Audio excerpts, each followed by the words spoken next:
రెండో తారీఖు నాడు జరగనున్నటువంటి జూబ్లీ హిల్స్ ఉప ఎన్నికల్లో కాంగ్రెస్ పార్టీ పెద్ద మెజార్టీతో గెలవబోతా ఉంది. ఈ సందర్భంలో అక్కడి నుంచి ప్రాతినిధ్యం వహిస్తున్నటువంటి పార్లమెంటు సభ్యుడు కేంద్ర మంత్రి కిషన్ రెడ్డి గారికి ఒక ఛాలెంజ్ చేస్తూ ఉన్నాం. తనను పార్లమెంటు సభ్యుడిగా గెలిపించడానికి ఉపయోగపడ్డటువంటి బీఆర్ఎస్ పార్టీకి, టీఆర్ఎస్ పార్టీకి, కేసీఆర్ గారికి గురుదక్షిణ కింద ఈ ఉప ఎన్నికల్లో వాళ్ళ అభ్యర్థిని బలిస్తా ఉన్నాడు. ఎందుకంటే ఈయన 2019 నుంచి సికింద్రాబాద్ పార్లమెంటు సభ్యుడు, కేంద్ర హోంశాఖ సహాయ మంత్రులు, టూరిజం శాఖ మంత్రి, ప్రస్తుతం బొగ్గు గనుల శాఖ మంత్రి. జూబ్లీ హిల్స్ నియోజకవర్గం సికింద్రాబాద్ పార్లమెంట్లో అంతర్భాగం.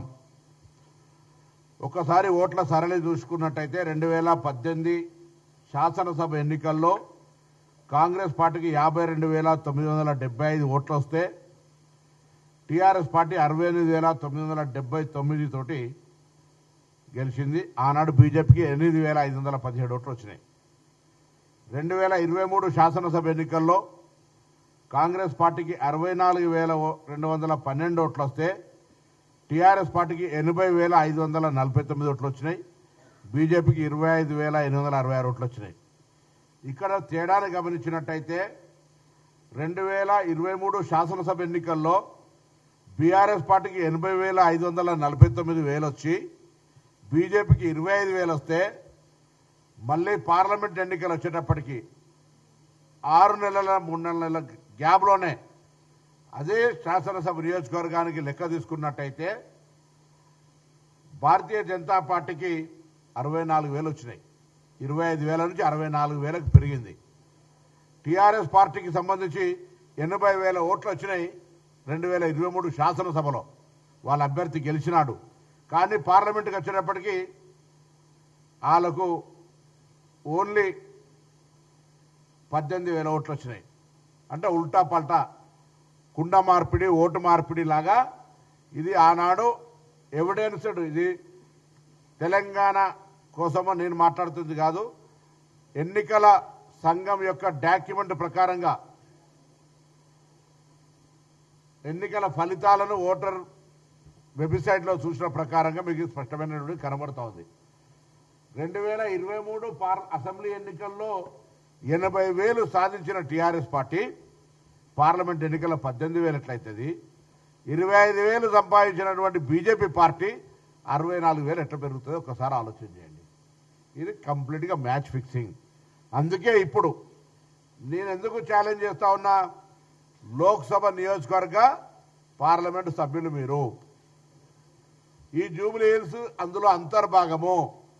మీరు ఎన్నికలకు సంబంధించిన నిర్వహణ చేస్తున్న తీరు, మీరు ఎన్నికల్లో అభ్యర్థులకు సంబంధించిన అంశం మీద భారతీయ జనతా పార్టీ వైఖరి అన్నిటినీ అన్ని కోణాల నుంచి పరిశీలించిన తర్వాత చూస్తే మీ పార్టీలో ఉన్నటువంటి రాజాసింగ్ లాంటి వాళ్ళు మాట్లాడినటువంటి పరిస్థితులను అంచనా వేసుకుంటే స్పష్టంగా 2023 శాసనసభ ఎన్నికల్లో మీకు సాధించిన ఓట్ల కంటే ఇవాళ కేంద్రంలో అధికారం నుండి 12 సంవత్సరాల నుంచి మీరు తెలంగాణకి ఏం తెలియని అంశం తెలిసి ఈ పరిస్థితి ఉత్పన్నమైంది.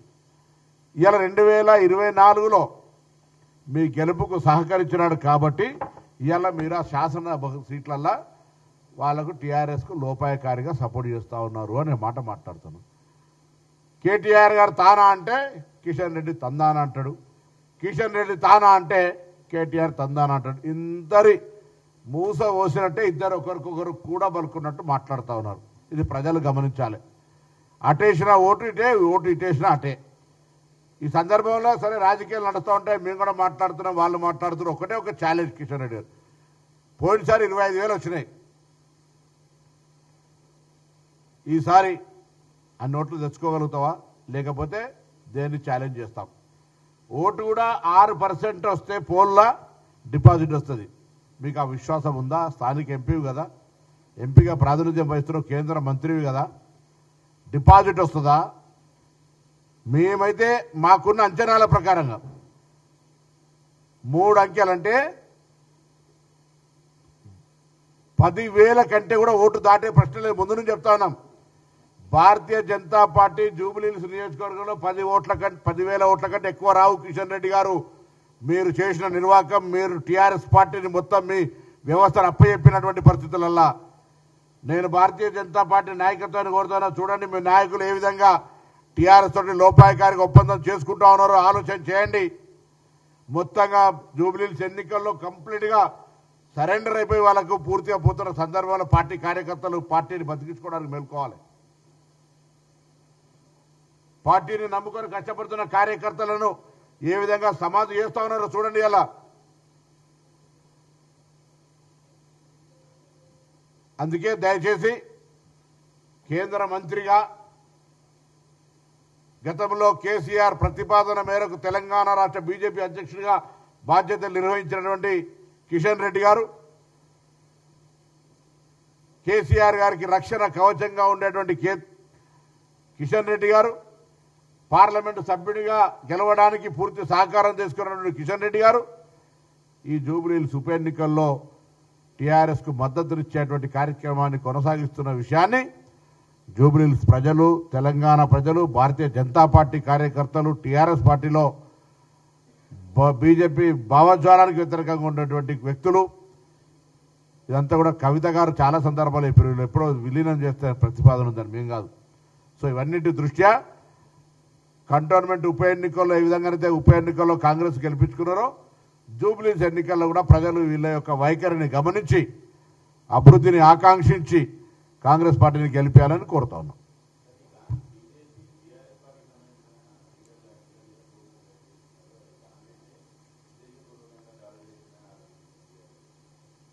టీఆర్ఎస్ సంస్కృతిలో మా పరిపాలన లేదు. వేధింపులకు కానీ రాజకీయపరమైనటువంటి కక్ష సాధింపులకు సంబంధించి మేము చాలా దూరంగా ఉన్నాం. మీరు పక్క ఆంధ్ర రాష్ట్రంలో చూస్తూ ఉన్నారు ఏ విధంగా జరుగుతూ ఉందో, ఎంతమంది జైలుకు ఇక్కడెక్కడ అటువంటి కక్ష సాధింపు చట్టంలో ఏదైనా జరిగితే చట్టపరంగా జరుగుతుంటుంది.